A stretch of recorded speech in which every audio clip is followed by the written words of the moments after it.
अस्सलाम वालेकुम, नमस्ते, सत श्री अकाल, हेलो एवरीवन। स्वागत है आपका हमारे YouTube चैनल पर। तुम शायद उस बरगद के पेड़ के बारे में कुछ कह रहे थे।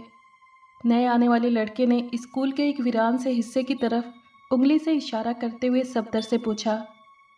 हाँ, मैं उसी बरगद के पेड़ की बात कर रहा था, उसी बूढ़े बरगद की बात जो न जाने कितने बरसों से अपने रहस्यमयी वजूद के साए में भूतों की कितनी ही अजीबो-गरीब कहानियां समेटे हुए है।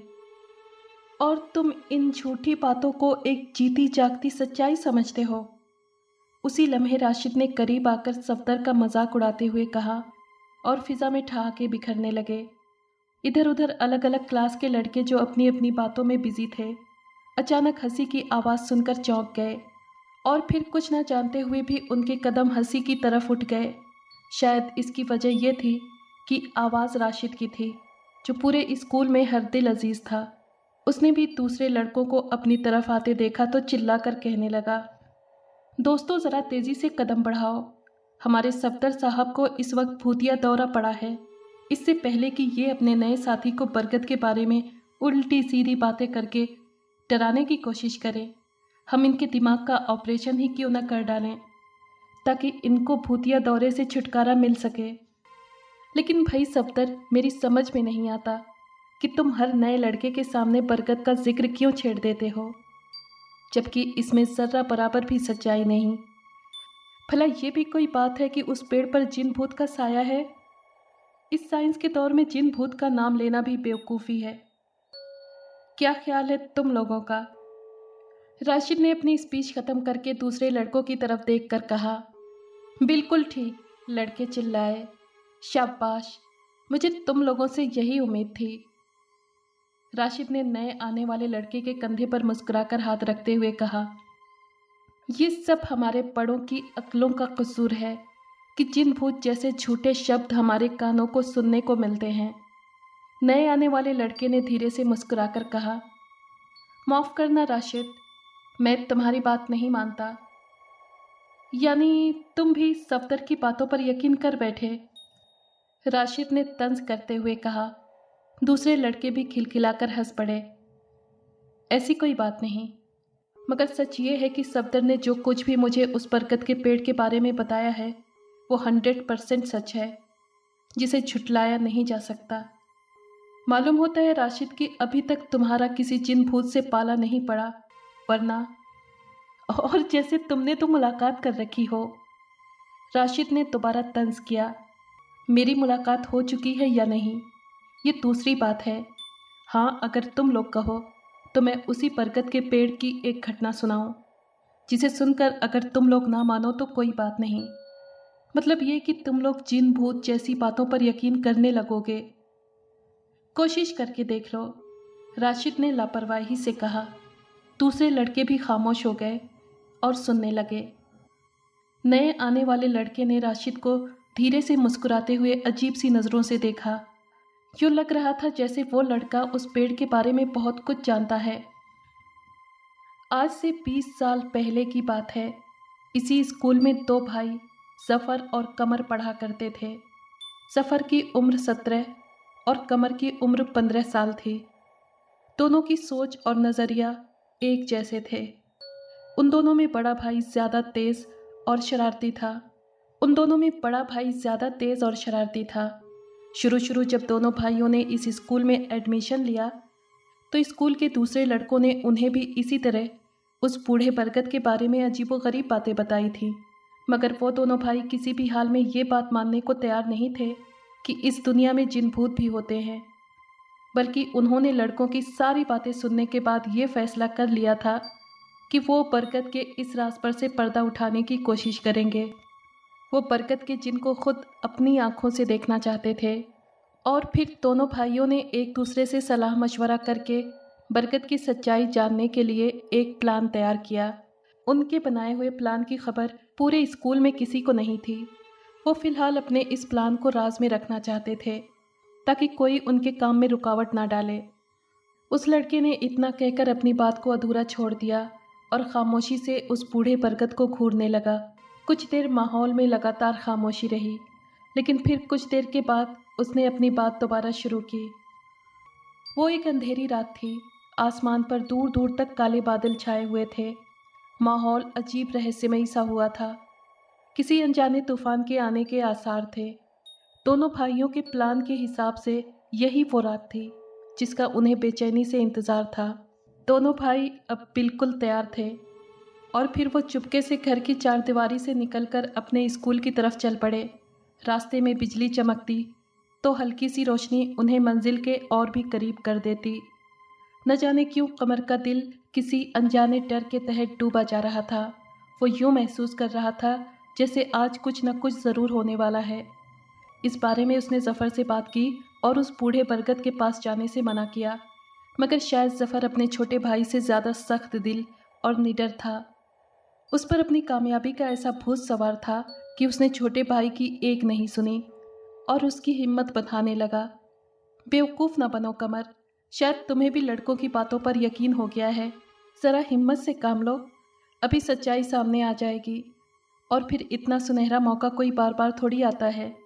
बड़े भाई की बातों से कमर को कुछ हिम्मत बंधी और दोनों लगातार अपनी मंजिल की तरफ बढ़ते रहे। आखिर स्कूल आ गया, जहाँ अंधेरों का राज था। बारिश भी थोड़ा बरस कर बंद हो चुकी थी। वो दोनों होशियारी से चलते हुए स्कूल के गेट पर पहुँच गए और स्कूल की चारदीवारी के अंदर चौकीदार के होने का अंदाज़ा करने लगे। और जब उन्हें ये यकीन हो गया कि चौकीदार नहीं है, तो वो फ़ौरन धीरे से गेट की सलाखों पर चढ़कर दूसरी तरफ कूद गए और दीवार के सहारे धीरे धीरे बरगद की तरफ जाने लगे। उनके दिल तेज़ी से धड़कने लगे, दिमाग में तरह तरह के ख्याल घूमने लगे। रात के इस रहस्यमयी माहौल में वो थोड़ी देर के लिए सहम से गए। फिज़ा में भी गहरा सन्नाटा छाया था। चिंगरों की मिलीजुली आवाज़ों ने रात के सन्नाटे में हल्की सी हलचल पैदा कर दी थी, मगर वो दोनों बरगद की तरफ बढ़ते रहे। मंजिल करीब थी और जब फासला बड़ी मुश्किल से 20 कदम का रह गया, तो अचानक रात के सन्नाटे में दर्द में डूबी हुई आवाज़ उभरी। यूँ लगता था जैसे कोई ज़ख्मी दर्द की वजह से करा रहा हो। आवाज़ में इतना दर्द और तकलीफ़ थी कि दोनों भाइयों के बढ़ते हुए कदम रुक गए।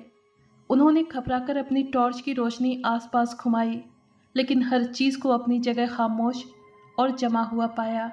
यानी उन झाड़ियों पर भी गहरा सन्नाटा छाया था जो बरगद के सामने थीं।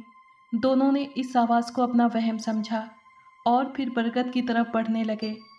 अभी उन्होंने कुछ कदम का ही फासला तय किया होगा कि वही आवाज़ फिर सुनाई दी, लेकिन इस दफ़ा आवाज़ बहुत करीब से आती हुई महसूस हुई थी। दोनों भाई परेशान नज़र आने लगे, लेकिन ज़फ़र ने अपनी हालत पर जल्दी काबू पा लिया। वो इस वक्त ज़रा भी डर का इजहार नहीं करना चाहता था, क्योंकि उसका ज़रा सा भी डर कमर की हिम्मत पस्त कर सकता था। दोनों ने दोबारा अपनी अपनी टॉर्च रोशन की और एक एक झाड़ी का गौर से जायज़ा लेने लगे, मगर उन्हें किसी की मौजूदगी का कोई आसार नज़र नहीं आया। उन्होंने एक दूसरे के चेहरे की तरफ देखा और आगे बढ़ गए। फिज़ा बोझल बोझल सी थी। आसमान पर बादल छाए थे और बादलों से छन छन कर चाँद की हल्की सी रोशनी फिज़ा को धुंधला रही थी। उसी लम्हे फिज़ा के सन्नाटे को तोड़ती हुई वही कराह फिर सुनाई दी। अब ज़फ़र पर भी डर हावी होने लगा था। उसे अपने कानों पर पूरा भरोसा था। ये आवाज़ उसका वहम नहीं थी, तो फिर ये किसकी आवाज़ है और कहाँ से आ रही है? इस किस्म के बहुत से सवाल उसके दिमाग में उभरने लगे। आवाज़ लगातार करीब होकर बढ़ती जा रही थी। फिर अचानक आवाज़ आना बंद हो गई। माहौल में पहली सी खामोशी छा गई। मगर ये क्या? ज़फ़र के होश उड़ गए।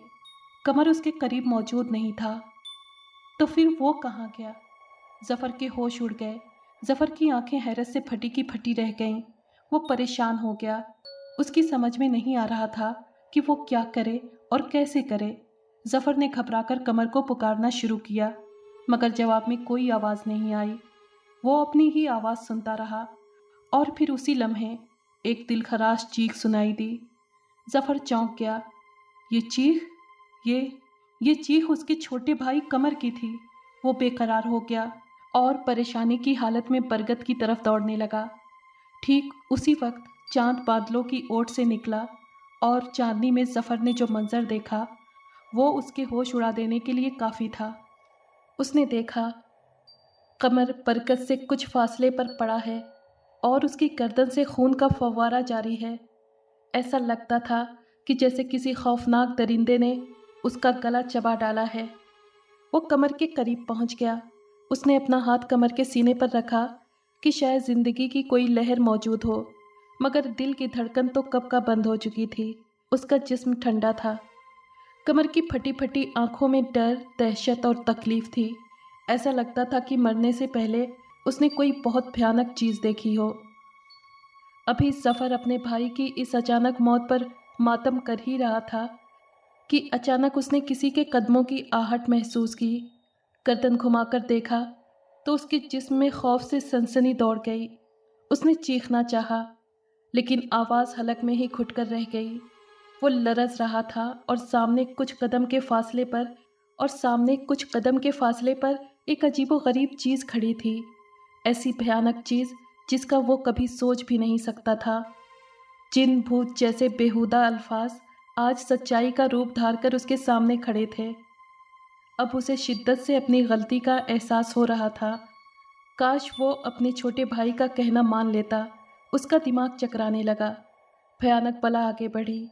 जफ़र ने भागना चाहा, लेकिन थर-थर कांपती हुई टांगों ने उसका साथ नहीं दिया और फिर कुछ लम्हों बाद जफ़र का जिस्म उस अजीबोगरीब चीज़ के हाथों की पकड़ में जकड़ा हुआ था। जफ़र ने खुद को उस मजबूत पकड़ से आज़ाद कराने की नाकाम कोशिश की, मगर पकड़ और भी सख्त हो चुकी थी। उसे अपनी पसलियां चटकती हुई महसूस हुईं और फिर उसका दिमाग अंधेरों में डूबता चला गया।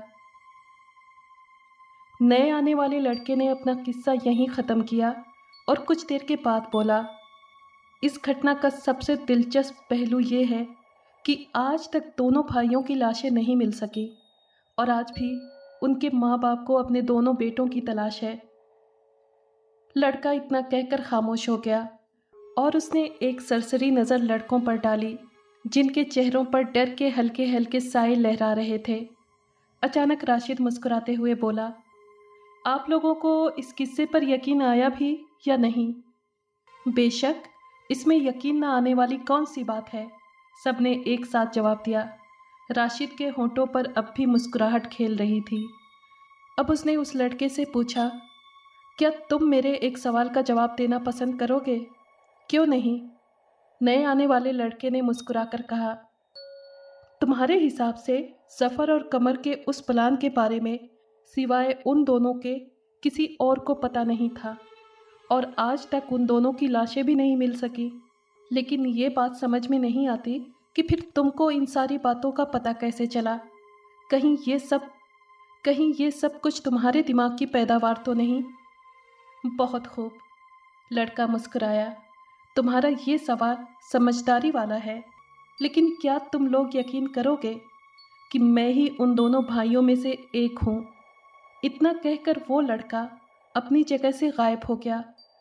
उसी लम्हे स्कूल की चारदीवारी में भूत भूत भूत का शोर ऊंचा हुआ और सारे लड़के स्कूल की इमारत की तरफ बेतहाशा भागने लगे। उनमें राशिद सबसे आगे था। अगर आपको ये कहानी पसंद आई है तो प्लीज़ लाइक और शेयर करें और कमेंट बॉक्स में अपनी राय का इजहार कीजिए। अगर आपने हमारे चैनल को अभी तक सब्सक्राइब नहीं किया है तो प्लीज़ सब्सक्राइब कर लें और बेल आइकन को प्रेस कर दें ताकि आने वाली हर कहानी का नोटिफिकेशन आपको मिल सके। शुक्रिया।